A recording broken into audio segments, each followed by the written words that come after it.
Hi, my name's Katie Faisal, and today my partner and I, Allie, will be doing a biodiversity project specifically on Glaucomys sabrinus, which are northern flying squirrels. So what is biodiversity? So biodiversity includes the world species with their evolutionary histories, but also genetic variability within and among populations of species and the distribution of species across local habitats, ecosystems, landscapes, and whole continents or oceans. So what is a flying squirrel? So it's known as Glaucomys sabrinus. It's a northern flying squirrel, and it's one of the 3 species of flying squirrels in the United States. It has 25 subspecies, each having different color distributions. It lives in coniferous and mixed forests, especially moist environments. It uses its wings to glide to different parts of the forest, but cannot walk very well on land, though it does utilize its little hands. The squirrel has a lifespan of 10 to 15 years, and it has major predators including raccoons, martins, and owls. And to the right here, this is a picture of the flying squirrel. I would say it's probably an adult. Our research question for this project was, how has the mass and length of flying squirrels changed over the past 60 years in Alaska, Oregon, California, and Washington, respectively?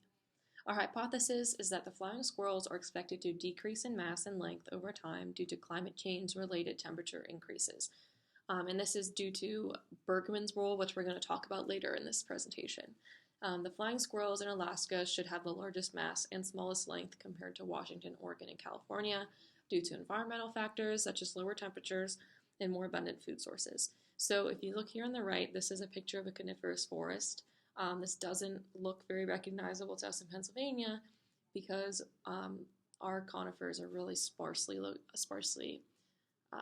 located in our forests, which would explain why we have not a lot of flying squirrels here anymore compared to places like Alaska and states out west. So in this next slide, I will be briefly describing the methods that we used. So the first thing that we did was we utilized this website called vertnet.org. There we researched for the northern flying squirrel species in the question box and downloaded the data that was necessary for the Excel spreadsheet. 500 results showed up. We wanted female flying squirrels only, so 500. The data then was exported to Outlook, and relevant data was filtered to compare statistically. The different variables, including mass and length, were statistically analyzed using an ANOVA and Excel to generate p-values. The data was then analyzed in order to determine if our hypothesis was accepted that flying squirrels are expected to decrease in mass and length over time due to climate change. Precision and accuracy was maintained by downloading all these data values in order to have a larger sample size. And these are some of our results that we got from BERTnet. This is showing the average length and average mass of all of the squirrels. As you can see, the average length and mass in Alaska is the largest of all of the categories. And then the p-values for each state are on the right. All are below 0.05, which means they are significant.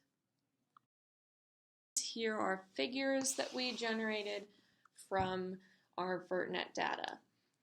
This first one from Alaska, actually both figures from Alaska support our hypothesis. This is a good place for me to explain this in the reasoning. So we said that the length over time, actually it doesn't agree with length over time. Mass over time significantly decreased from 1950 to about 2015. And this is likely due to increasing temperatures, like according to Bergmann's rule, which we're going to explain. And that's just saying that as temperatures increase, then body mass will decrease due to thermodynamics of animals, thermoregulation of animals. Here's California.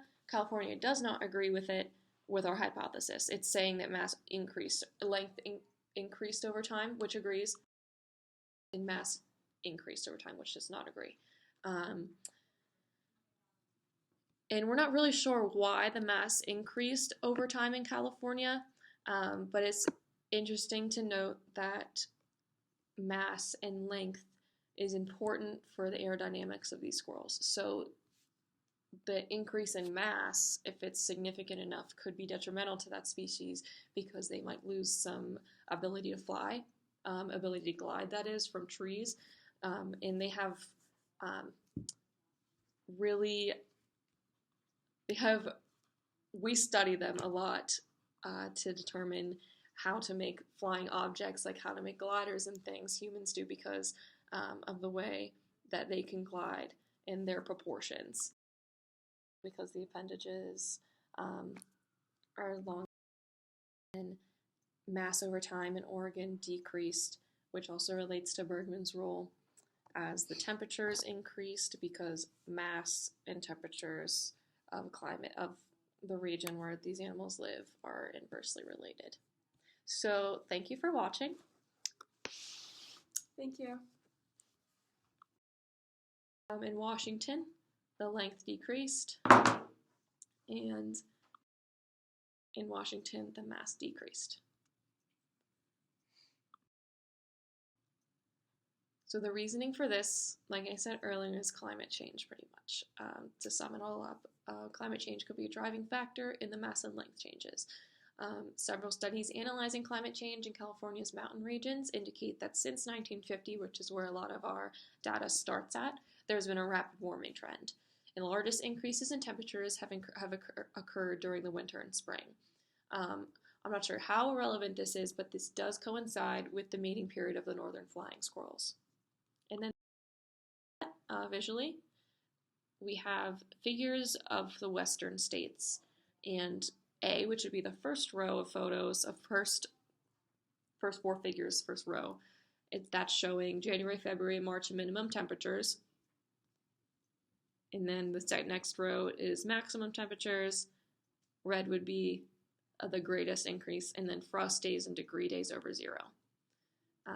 And then some of our statistical analysis coincides with the severity of warming shown in this picture, like in Oregon, where the mass decreased and length increased. This slide is explaining Bergmann's rule. Bergmann's rule would be a possible explanation for why some of the states had an increase in mass over time. And it also would explain why the average mass in Alaska is larger than all of the more southern states that we studied. So Bergmann's rule states that animals of the same species tend to be larger in colder regions and smaller in warmer regions. As you can see in this picture we have below, these are both the same species of wolf. One lives further north where it's more cold, and one lives in the south, and this is because of thermoregulation. Allen's rule on this slide is another explanation for why we hypothesized that the length of the squirrels would increase over time, because as the temperatures get warmer in these areas, we thought that they would have longer appendages, so longer wings, longer legs, and arms. And Allen's rule states that animals adapted to cold climates have shorter and thicker limbs along with body appendages compared to animals adapted to warmer climates. So as you can see in the photo below, we have rabbits and I think those are foxes. The rabbits on the most left side have longer ears, and on the right side they have shorter ears. The ones on the right probably live in a warmer climate. So if we think of the rabbits that we have here in Pennsylvania, they all have pretty short ears. And then whenever we think of animals that live in, say, New Mexico, rabbits, that is, their ears are more like the rabbit shown on the left, long, because of thermoregulation, just like Bergmann's rule. References. Thank you for listening. Thanks.